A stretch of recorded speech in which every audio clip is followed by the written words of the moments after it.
Bienvenidos a su programa Consejero Empresarial, que en esta ocasión tocaremos dos temas muy importantes. El primero, sobre la licitación pública, y el segundo, de los aspectos, ventajas y costos del arbitraje en México. No se retire, que comenzamos.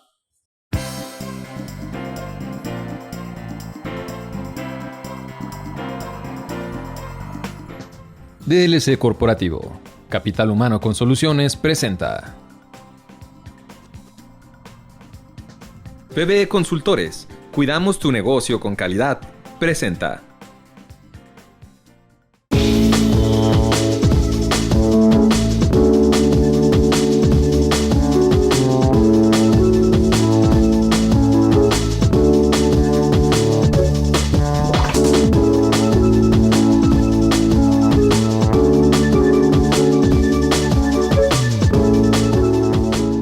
Para comenzar este programa de Consejero Empresarial, hablaremos de la licitación pública como un procedimiento y sobre todo una oportunidad para que el empresario encuentre otras oportunidades de negocio en la obra pública. Para esto nos hicimos la tarea e invitamos a un gran amigo, el licenciado Eric Cantuzosa, experto en materia de licitaciones. Y bien, Eric, pues comencemos por el comienzo. ¿Sí? ¿Qué es una licitación pública? Antes que nada, licenciado Adrián, agradezco la invitación aquí a la participación en este evento. Como bien lo dice usted, se trata de un procedimiento algo complejo, ¿no? Partimos de que el procedimiento de licitación tiene su nacimiento en el artículo 134 de la Constitución Federal, donde marca cómo deben de utilizarse los recursos del erario público, ¿no? Entonces, inicialmente marca ciertos principios con los cuales se rige el procedimiento, que son eficiencia, eficacia, honradez, transparencia, pues todo esto por un solo beneficio, ¿no? Que es la debida prestación de los servicios públicos, que no es otra cosa que el deber del gobierno estatal, federal y municipal, ¿no? Ahí, en esa parte de los principios me llama la atención de la ley, cómo algunas leyes, sobre todo las que ordenan y regulan las autoridades, ya tratan de dejar plasmados los valores con los cuales debe de ejercer su función. Entonces, estos valores son los que tendrá que llevar a cabo en cada una de las etapas que tenga con los licitantes. ¿Cuál para usted sería la más relevante? Sé que son importantes todas, pero para una buena función y desarrollo de una licitación. Mira, sinceramente yo creo que el principio fundamental bajo el cual debe regirse el procedimiento licitatorio no es otro que la transparencia, ¿no? Porque la transparencia nos permea en el procedimiento una sencillez, una veracidad en la información que se presenta y finalmente que culmina con un buen producto o servicio el que se contrate. Sí, pues al fin y al cabo, pues el beneficiario somos todos. A ver, licenciado, aquí ¿con qué inicia el gobierno para aperturar una licitación pública? Bueno, pues el procedimiento inicia con una convocatoria en donde se llama al público en general, por eso se llama una licitación pública, se llama al público en general y el público en general es el encargado de verificar si cumple o no cumple y si le interesa o no le interesa, ¿no? En donde dice, oye, yo gobierno de nivel municipal, me interesa adquirir o comprar este producto o contratar este servicio. Sí, y aquí esto es algo importante porque de repente te dan las bases. ¿Sabes qué? Tiene que ser un hospital de estas características. Pero incluso en el proyecto de licitación, yo como posible licitante, puedo aportar más porque si esa aportación me da un grado de ventaja, viéndolo en el mundo de los negocios, ¿es posible? Claro, mira, para eso hay una etapa en el procedimiento que es justamente la segunda. Se trata de la etapa de la Junta de Aclaraciones, ¿no? En la Junta de Aclaraciones, el principio bajo el cual se rige es delimitar la materia de la licitación, ¿no? Oye, ¿sabes qué? A mí se me ocurre como experto en la materia, yo que soy el prestador de servicios, que le podemos agregar esto y esto y esto y otro. Bueno, se debe plantear en esa etapa y ya será cuestión de que el gobierno, bajo su decisión, por tomando en cuenta que se debe prestar el servicio adecuadamente y segunda, que tengan los recursos para ampliar o reducir el procedimiento en cuanto a el requisito a licitar, ahí es en donde podemos dar el parteaguas, ¿no? Ok, después de esta junta de aclaraciones, con qué continúa este procedimiento? Mira, posteriormente a la junta de aclaraciones se le llama a la etapa siguiente es la presentación de propuestas técnicas y económicas, ¿no?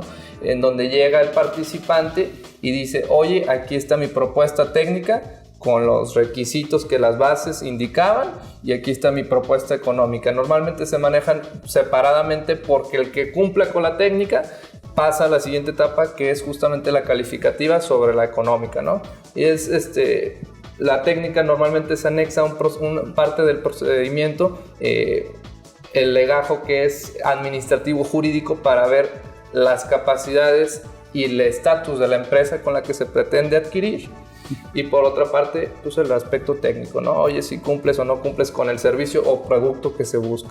Y finalmente, pues está el tema económico, ¿no? Que ya después de haber calificado bajo este supuesto el tema jurídico, administrativo, técnico, se pasa al económico, donde pues es una ponderación de precios.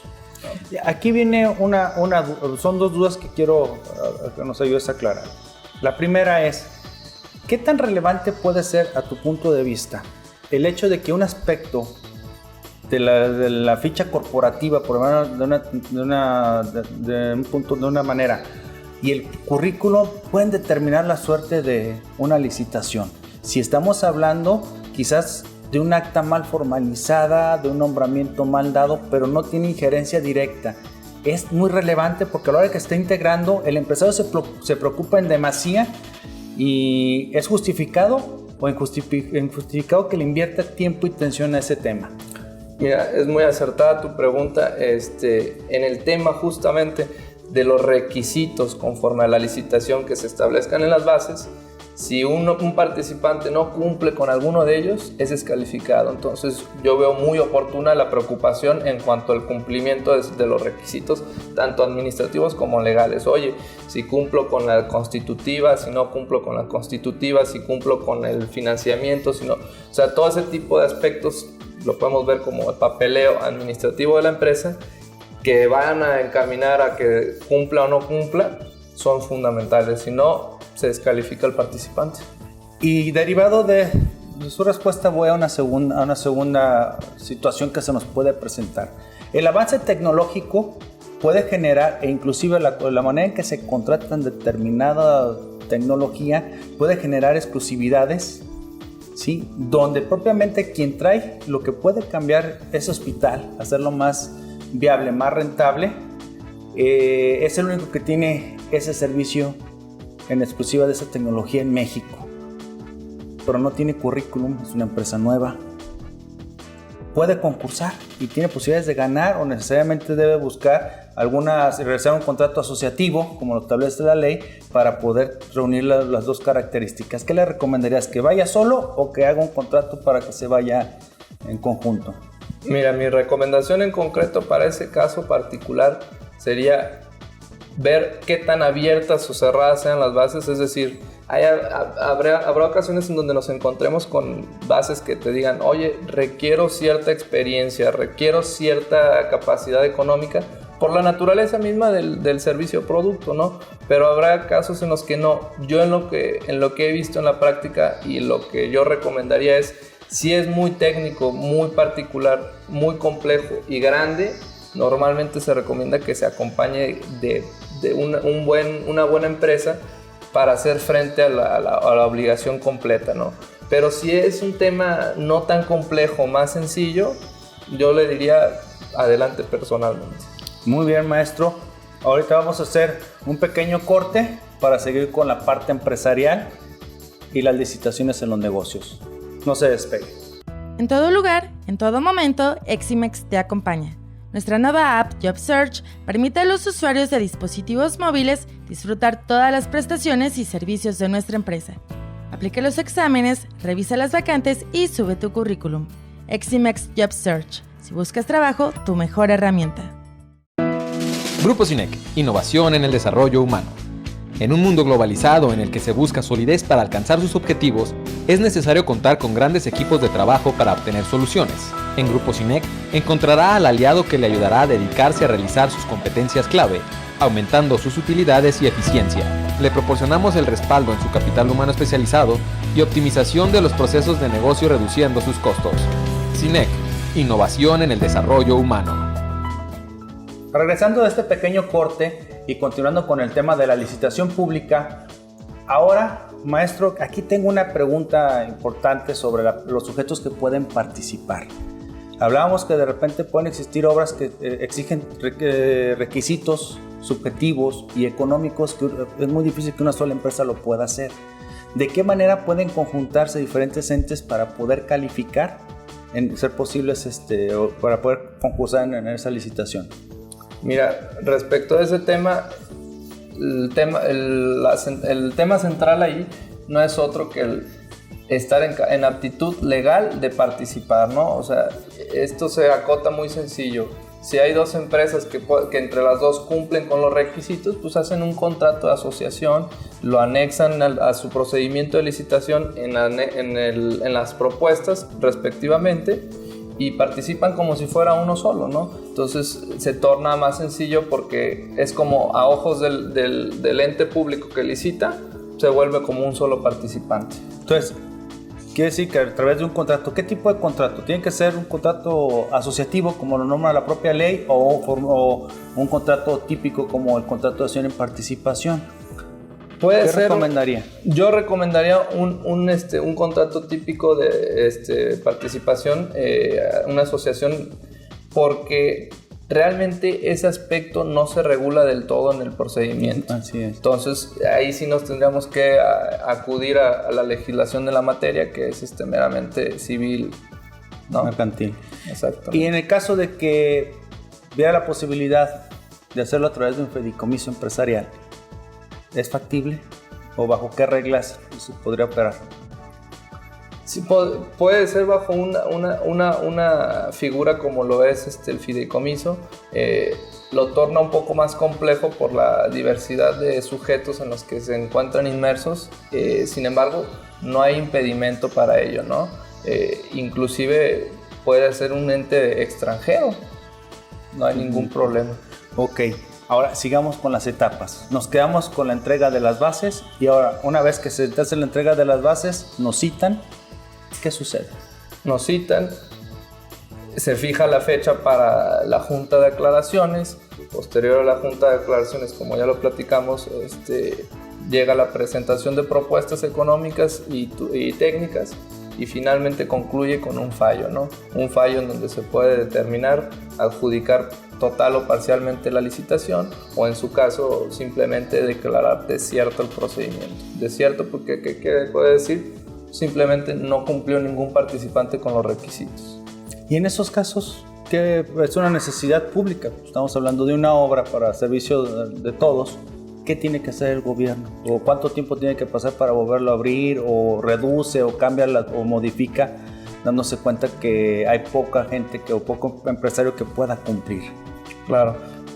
Ahí el tema es interesante porque le abre una puerta a lo que es el gobierno, ¿no? Al momento de licitar, si un procedimiento culmina con un fallo en donde se dice que es desierto por la carencia de los participantes en cumplir los requisitos, habrá que ver en qué condiciones se hizo. Te pongo el ejemplo, no es lo mismo que el procedimiento concluya con un fallo en donde se declare desierto porque ningún participante anexó ciertos documentos administrativos jurídicos, a que diga no hay técnicamente alguien apto. Okay. Entonces, por ejemplo, si nos quedáramos con el ejemplo en el supuesto de que la empresa no cumplió con su documentación, pero el gobierno ve que tiene aptitud técnica para cumplir, hay un segundo procedimiento que se llama adjudicación directa, ¿sí? Entonces, el gobierno, por la urgencia, por la premura, por la importancia de lo que pretende adquirir o contratar, en este caso puede acudir a la adjudicación directa, decirle, oye, participante, yo sé que tú cumples, a ver, tráeme la documentación esta y esta, y vamos manos a la obra con el servicio público. Siempre cumpliendo con los principios consagrados en la propia ley. Es correcto. Bien, ahora, una pregunta muy importante es, concluye, y será para otra ocasión, el litigio, si estoy inconforme, pero el enfoque de esta ocasión es, ¿qué tan atractivo puede ser para el empresario? Digo, porque hay carencia de dinero público, hay carencia de dinero en las calles, lo vemos como una oportunidad, lo vemos muy retirado. ¿Qué le podría recomendar si invierte dinero porque es en gastos en técnicos especializados, gastos en papelería, gastos de derechos, y a veces el empresario dice, ¿para qué? Entonces, ¿qué tan real es que pueda un empresario adjudicar?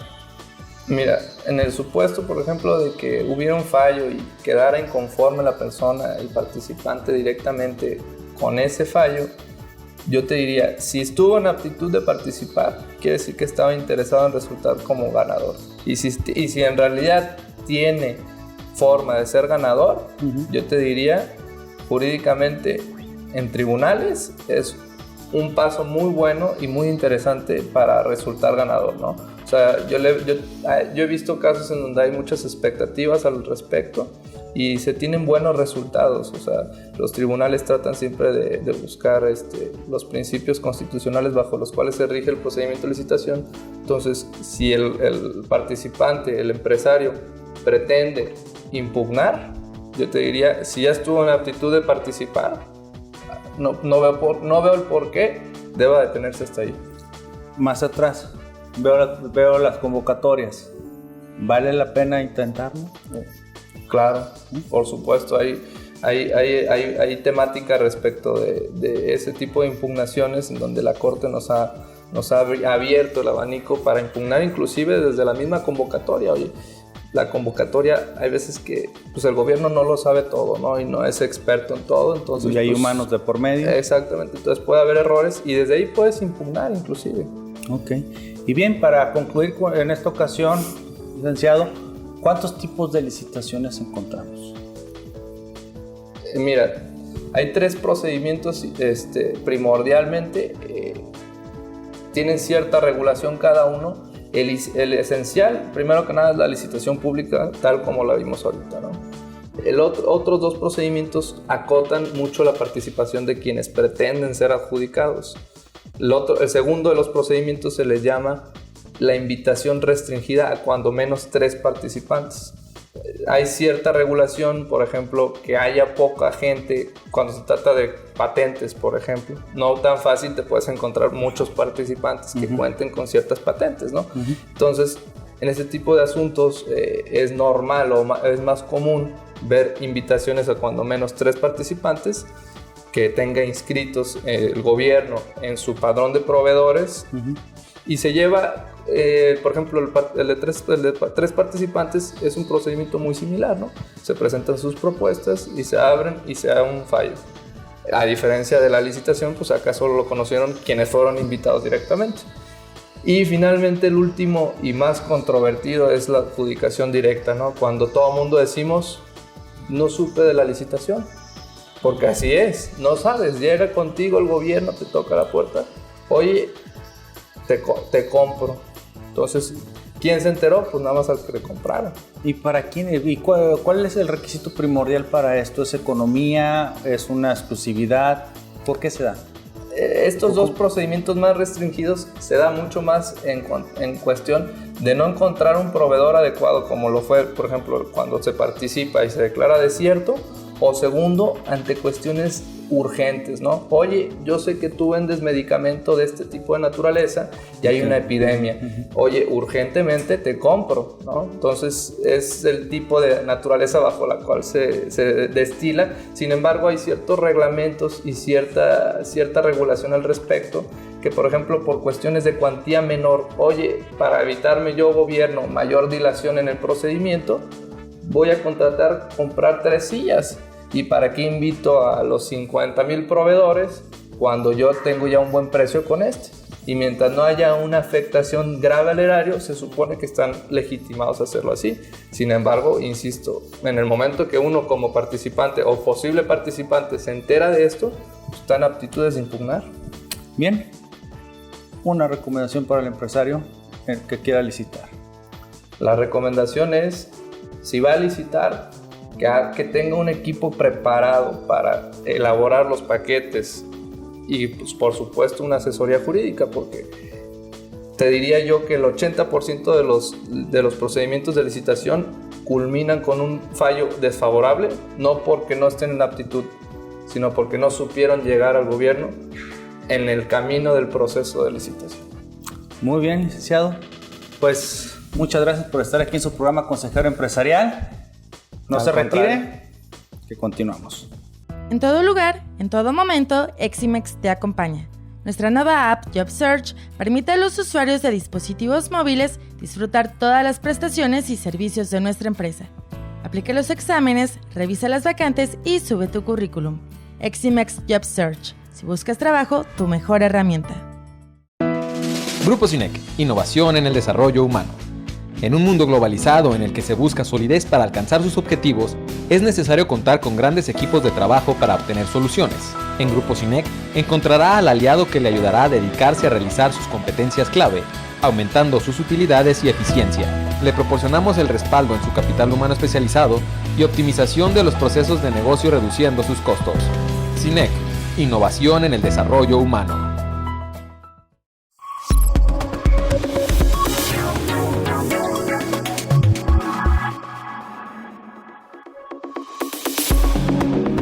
Hoy vamos a hablar de la importancia de la planeación laboral. Hay que concientizarnos lo que representa tener estrategias preventivas en materia laboral para las empresas. Lo primero que quiero mencionar es que cuando existe una fuente de trabajo, es decir, cuando una persona tiene la necesidad de contratar de forma subordinada a otras personas, se generan relaciones laborales y también normalmente hay un centro de trabajo. ¿Cuáles son los retos a cumplir? Bueno, actualmente el centro de trabajo está muy vigilado y el empresario no ha tomado conciencia ni ha tomado las medidas necesarias para estar a la altura de las circunstancias. Primero, cuando se genera una relación laboral, definitivamente hay riesgos y hay contingencias pasivas con cada uno de los trabajadores con los que se genera la relación laboral. Por otro lado, el centro de trabajo por sí mismo, al ser un lugar donde se concentran varias personas y muchas veces actividades de riesgo, tiene muchas normas que cumplir, muchas regulaciones. Por otro lado, existe la actividad muy fortalecida, mucho más constante que antes de las diversas autoridades laborales, también inclusive las fiscales. Adicionalmente, el empresario común suele tener un área de recursos humanos y a veces, en el mejor de los casos, un abogado o abogada interno. El área de recursos humanos es un área que muchas veces se le carga el tema de ser especialistas en derecho laboral. Sin embargo, la persona especialista en recursos humanos suele ser psicólogo o suele haber estudiado relaciones internacionales y naturalmente no tiene la expertise ni el conocimiento para entender en forma completa el derecho laboral. Recordemos que el derecho laboral no se rige por el sentido común, ni por la lógica, ni por la ética. Son reglas muy difíciles de comprender y que muchas veces al empresario le parecen ilógicas, le parecen fuera de sentido común. Por otro lado, donde puede ser especialista esa persona definitivamente es en perfiles, clima laboral, desarrollo organizacional, pero no en temas de derecho laboral, y esos temas de derecho laboral les quitan mucho tiempo y por tanto su área verdadera de expertise no la pueden aplicar. Y también, por otro lado, el abogado interno tiene nociones de muchos temas de derecho, pero tampoco tiene la experiencia para entender y desarrollar estrategias preventivas en derecho laboral. Por tanto, la planeación laboral externa se vuelve indispensable. Recordemos que la planeación laboral externa se convierte en una serie de actos preventivos y enfocados a cumplir normas, a blindar al empresario y a diseñar diversas estrategias referentes con los trabajadores, con la nómina y con la fuente de trabajo. A partir de la administración de Peña Nieto, las actividades de las autoridades han mejorado, han aumentado y se han coordinado. Por tanto, hoy no es nada extraño que el Seguro Social tenga información referente a la Secretaría del Trabajo y viceversa, y del Infonavit. Hay que ser muy conscientes que tenemos que diseñar estrategias preventivas. El derecho laboral ya no nada más es resolver un conflicto ante la autoridad laboral o tener el contrato de la nómina. No, son muchas más actividades, es mucho más profundo y es mucho, pero mucho más necesario. Así las cosas, una buena asesoría laboral externa preventiva permitirá tomar decisiones relevantes en la empresa. Se cumplirán las normas de la fuente de trabajo, se cumplirán todas las normas referentes a los trabajadores de forma individual y colectiva, y en muchos casos podremos generar ahorro legítimo. Por tanto, les invitamos a que tomemos conciencia de la prevención laboral, que cambiemos nuestra noción del derecho laboral y seamos proactivos y no solamente reactivos. Mi nombre es Salvador López Villaseñor y esta es la opinión de su consejero.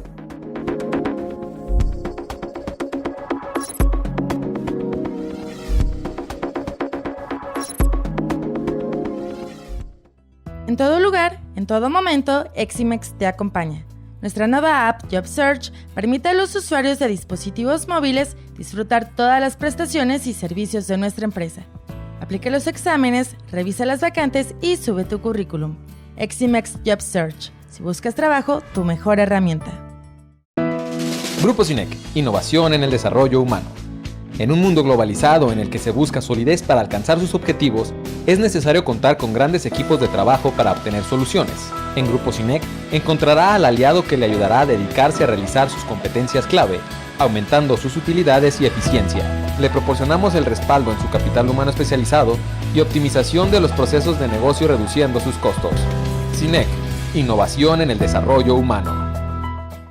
Siguiendo con su programa Consejero Empresarial, ahora abordaremos un tema muy importante respecto al arbitraje. Ya hemos tenido este tema en algunas pláticas anteriores, pero ahora nos enfocaremos a la parte económica, sobre todo para invitar al empresario que trate de regular sus relaciones contractuales en caso de conflictos en medios alternos y no solamente en los tribunales. Para esto nuevamente invitamos a nuestro amigo, maestro Guillermo. ¿Cómo estás? Muy bien. ¿Y tú qué tal? Con el gusto de tenerte aquí. Muchísimas gracias por tenerme aquí y un saludo a tu auditorio. Gracias, maestro. Bien, la primera pregunta, ¿cuáles son los costos? ¿Cuál es la viabilidad? ¿Cuál es la viabilidad de que el empresario se vaya al arbitraje? Como un pequeño contexto. Bueno, primero aquí irnos un poquito más atrás y decir que el arbitraje tiene alrededor suyo estos como mitos y realidades, ¿no? Uno de los grandes mitos es que el arbitraje comercial, sobre todo, es un poco inaccesible o es inaccesible hacia los empresarios. ¿Por qué? Porque resulta que es caro, que necesitas tener demandas de mucho dinero para que tú puedas tener una cláusula arbitral o que puedas acceder a un arbitraje. Sin embargo, esto no es así, ¿no? También otro de los temas es que el arbitraje en un principio resultó ser muy eficiente en cuanto a tiempos. Hoy en día, debido a que el tipo de cuestiones que se tratan llegan a ser muy complejas, el tiempo que se utiliza a veces es mucho, ¿no? Entonces, yendo otra vez hacia la parte de los costos, se ha reimaginado y repensado cómo el arbitraje ayuda y puede ayudar efectivamente a los empresarios sobre todo. Y en este caso, pues bueno, es los costos. Y sí, sí es accesible en este tema. Aquí, cuando dices los mitos y realidades, sí me gustaría una precisión. Generalmente lo vemos, como bien lo menciona, hacia entidades grandes. Y si no hablamos de materias, ¿en qué materias puede tomarse el arbitraje como una opción de resolución? Mira, las materias pueden llegar a ser casi infinitas. Entonces podemos hablar sobre arbitraje en materia de construcción, podemos hablar en arbitraje en materias energéticas, podemos hablar en arbitraje en materias de compraventa internacional, podemos hablar de arbitraje en temas intersocietarios, podemos hablar de arbitraje en temas de servicios, o sea, es cualquier cosa que pueda llegar a hacer en un tema comercial puede llegar a resolver ese arbitraje. Es más, existe hasta arbitraje en materia de propiedad industrial. Entonces, nomás para cerrar mi duda en particular, cada esto conlleva diferentes reglamentos, leyes o cláusulas modelos para determinar estas variantes que tenemos de arbitraje. Así es. Y hay que saberlas. Hay que saber meternos. ¿Cuál elegir? Excelente. Y bueno, y de los costos, ¿qué tan viable es? Y si me puede poner, no un ejemplo cuantitativo, pero ¿cómo puede ser el de propiedad industrial? ¿Cómo puede, sobre qué ponderables puede determinarse? Claro. Y en el caso uno más común, una compraventa. Supongamos que hay vámonos con el ejemplo de la compraventa, supongamos que tenemos una compraventa internacional. El monto de lo que se está vendiendo y comprando, estamos hablando de $1 millón, ¿no? Sobre este $1 millón hay que suponer que utilizamos una cláusula arbitral y vamos a utilizar una cláusula arbitral de la Cámara de Comercio Internacional, que tiene su propio reglamento de arbitraje. Ellos en su página de internet tienen un calculador de costos. Entonces tú ya tienes la posibilidad de saber cuánto te puede llegar a costar solamente la parte administrativa de lo que es tu arbitraje. En este caso, tú pones ahí la cantidad, $1 millón, y te va a dar de forma automática el costo que va a conllevar tu arbitraje. En este caso podrían llegar a ser entre $39,000 hasta $67,000. Y eso depende mucho del número de árbitros que tengas. Hay veces también lo que tienes que tomar en cuenta es si va a ser en qué idiomas, porque tienes que traducir documentos, o si es en un solo idioma. Todo eso son variables que pueden afectar hacia que suban o bajen los costos del arbitraje. Y también los litigantes. Y el punto aparte es los litigantes, quién te va a representar, ¿no? Uh-huh. Entonces hay mucha gente que están en todo su derecho elegir a los abogados que ellos consideren con el mayor expertise. Y hay veces que se van al extranjero a buscar gente que les puede llegar a resolver esta controversia, cuando existen abogados mexicanos que también les pueden ayudar en lo mismo. Y aquí es cuando cobran en dólares o cobran en pesos. Y aquí la pregunta nada más, ¿y dónde los encuentro los árbitros, a manera de paréntesis, sin salirnos tanto del tema? Los árbitros puede ser cualquier abogado. Uh-huh. Generalmente se utilizan abogados que sean expertos en el tema. Y con eso te puedes acercar a las diferentes cámaras. Puedes ir a la Cámara de Comercio Internacional, que ellos tienen un listado, o te pueden ellos sugerir uh-huh. gente que ya sea como árbitro o gente que sea conocedora del arbitraje. Entonces también te puedes acercar a las universidades para saber si existen o no gente experta en esos temas, que es más o menos como lo que se hace comúnmente. Ok. Retomándolo, ya nos explicó cómo se determina en un ejemplo con la Cámara de Comercio Internacional, tiene su calculador. Aquí en México hay aranceles, hay listados, ¿cómo se determinan? También aquí existe lo que es Canaco, uh-huh. tiene también sus propios reglamentos, y cada reglamento de arbitraje, como lo que es la Cámara de Arbitraje de la industria de la construcción, que también tiene sus propios, su propio tabulador. Okay. Entonces cada una institución a la que vayas va a tener su propio tabulador, y eso va a ser importante para que determines si vas a pagar en dólares o en pesos, o en euros también. Bien, maestro, perdón por la interrupción, vamos a muy buen ritmo, nada más que tenemos que hacer un pequeño corte comercial. En todo lugar, en todo momento, Eximex te acompaña. Nuestra nueva app JobSearch permite a los usuarios de dispositivos móviles disfrutar todas las prestaciones y servicios de nuestra empresa. Aplica los exámenes, revisa las vacantes y sube tu currículum. Eximex JobSearch. Si buscas trabajo, tu mejor herramienta. Grupo Cinec, innovación en el desarrollo humano. En un mundo globalizado en el que se busca solidez para alcanzar sus objetivos, es necesario contar con grandes equipos de trabajo para obtener soluciones. En Grupo Cinec encontrará al aliado que le ayudará a dedicarse a realizar sus competencias clave, aumentando sus utilidades y eficiencia. Le proporcionamos el respaldo en su capital humano especializado y optimización de los procesos de negocio, reduciendo sus costos. Cinec, innovación en el desarrollo humano.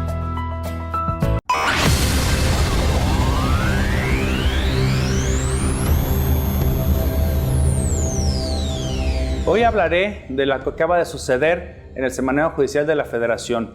Surgieron 3 tesis aisladas sumamente alarmantes respecto a la presunción de inocencia en materia fiscal, tocante a los artículos 55, fracciones 1 y 2, al igual 59, fracción tercera del Código Fiscal de la Federación, los cuales regulan la presunción de ingresos por parte de las autoridades fiscales, que esto juega un papel muy importante en la determinación de contribuciones para efectos administrativos y por ende pueden formar parte elemental en la persecución o el seguimiento de la comisión de un delito fiscal. Esto, ¿qué es lo relevante? Que estas 3 tesis hacen a un lado el principio de presunción de inocencia, tanto que lo esperábamos de acuerdo a nuestro artículo 1 constitucional. Sin embargo, únicamente se ciñe a 3 elementos cada una de estas tesis. 1, solamente la regla probatoria. 2, a las reglas de tratamiento. Y 3, estándar de la prueba. Esto es muy importante que jueces y litigantes en materia penal estemos atentos, porque tanto la autoridad responsable como el órgano acusador deben de seguir desahogando cada uno de los elementos para probar que esa presunción, ejemplo, depósitos en cuentas bancarias no declarados, existen. Y segundo, que causan un daño al erario público. Esto abre un nuevo entorno en materia penal fiscal. Hay que estar atentos, recuerda, son tesis aisladas. Demos seguimiento a estos nuevos criterios en materia fiscal penal. Soy Adrián Paredes y esta es mi opinión.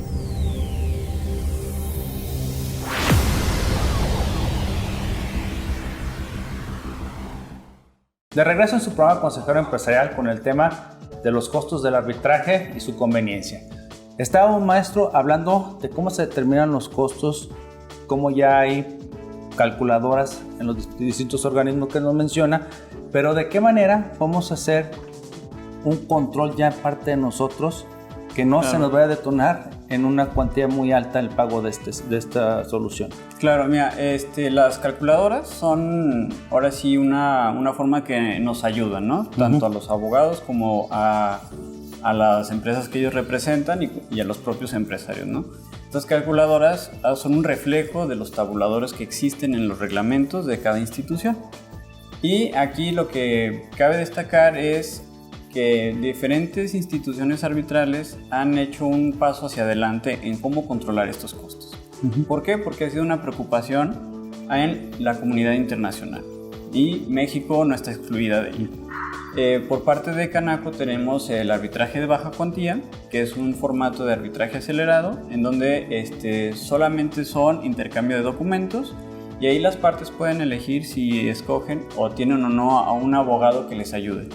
Es decir, eliminan un poco al abogado, pero pueden elegir a su árbitro, al que les vaya a resolver la controversia, y es de los arbitrajes más accesibles que existen ahorita hoy en día. Entonces ahí la función quiero pensar, pues el árbitro es el que está llevando todo el partido, o sea, ya no va a haber especialistas más que las propias partes. Así es, son las propias partes y un especialista en materia comercial que va a ser el árbitro. Puede ser 1 o 3, eso es como su accesibilidad. También la Cámara de Comercio Internacional hizo vamos a llamarlo una guía práctica para controlar los costos del arbitraje. Y aquí es una guía con 88 puntos, entonces aun y cuando sean muchos puntos llega a ser muy accesible. ¿Por qué? Porque es una guía práctica que el propio empresario, si ya tiene una cláusula arbitral o si ya tiene una controversia que se va a llevar a un arbitraje, puede revisarla para determinar de qué manera o dónde puede él reducir esos costos, ¿no? Ejemplo de ello es qué abogado va a seleccionar, si es un abogado extranjero o si es un abogado nacional, el tipo de cuotas que va a pagarle a sus abogados, la selección de árbitros, es decir, un árbitro o 3 árbitros, porque eso también son los honorarios que vas a pagar por cada árbitro, la determinación del idioma, que esto también llega a ser importante porque si toda la controversia es en español y hay una de las partes que es en inglés, tendrías que a veces traducir esto. Entonces lo que se busca es que todos estén jugando en un mismo idioma para que evites traducir documentos, tener traductores, traducción simultánea, que eso es en las audiencias. Traslados largos que puedan hacer. Así es, y también hay establecer un calendario procesal, es decir, y tratar de seguirlo al pie de la letra. En cuanto a lo que son las pruebas, evitar que se manejen muchísimas pruebas en papel, porque eso también, el papel implica un costo. Y a veces para arbitrajes en materia de construcción son papeles y papeles y más papeles, que son cajas y cajas y cajas, que hay veces que no se necesitan tanto y puede ser en electrónico, y el tipo de prueba que se va a necesitar pues a veces es 2 o 3 documentos que son los más necesarios, ¿no? Estas recomendaciones, ¿qué tan recomendable es emplearlas previo a la contratación? No para plasmarlo en el contrato, sino para que ya el empresario vaya evaluando inclusive lo que sí puede regular en la cláusula modelo. Mira, aquí lo que dicen, ahora sí que un aforismo jurídico, menos es más. Entonces, entre menos creativo sea el abogado y que esté asesorando y menos creativo llegue a ser el empresario, va a ser más confiable. ¿A qué me refiero con esto? Es que las partes, antes de que vayan a acordar un arbitraje, casi se limiten a copiar y pegar las cláusulas arbitrales que los propios organismos administradores de arbitraje recomiendan.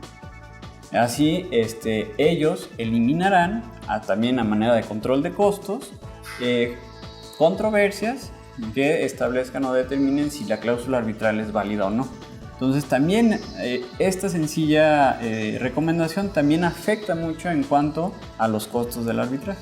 Y ahorita que mencionan lo de la cláusula, ¿qué tan importante es, aparte de la cláusula arbitral, que exista una cláusula de renuncia a la jurisdicción ordinaria? Bueno, la cláusula de renuncia a la jurisdicción ordinaria antes se utilizaba, hoy en día ya no es necesario. Solamente es necesario que exista un acuerdo de voluntades, es decir, que las dos partes tengan en su mente y en lo que expresan en el papel que quieren resolver su controversia en arbitraje. Si está esa parte de la cláusula de que quieren resolver su problemática comercial en arbitraje, con eso basta. No hay necesidad de hacer una renuncia de la jurisdicción local. No caeríamos en ninguna ambigüedad porque una excluye a la otra. Así es, y hay jurisprudencia que habla sobre el tema, entonces no hay ninguna problemática. Muy bien, maestro. La última recomendación que nos quiera dar en los cuidados que debe tener el empresario respecto a los costos. Yo creo que la recomendación primaria es escoger muy bien su cláusula arbitral de acuerdo a lo que establecen los reglamentos arbitrales. De ahí van a tener validez de su cláusula y van a evitar litigios largos en cuanto a la existencia o no de esa cláusula arbitral. Bien, maestro, con esto terminamos. Acabamos de escuchar al maestro Guillermo Coronado Aguilar, experto en arbitraje, agradeciendo que esté aquí en su casa, consejero empresarial. Muchas gracias por invitarme. Bien, con esto terminamos en esta ocasión el programa Consejero Empresarial. Recuerde seguirnos en redes sociales, siempre darnos un like en Facebook y suscríbase a nuestro canal de YouTube que nos ubica como Consejero Empresarial TV o COEN TV. Nos vemos en la próxima.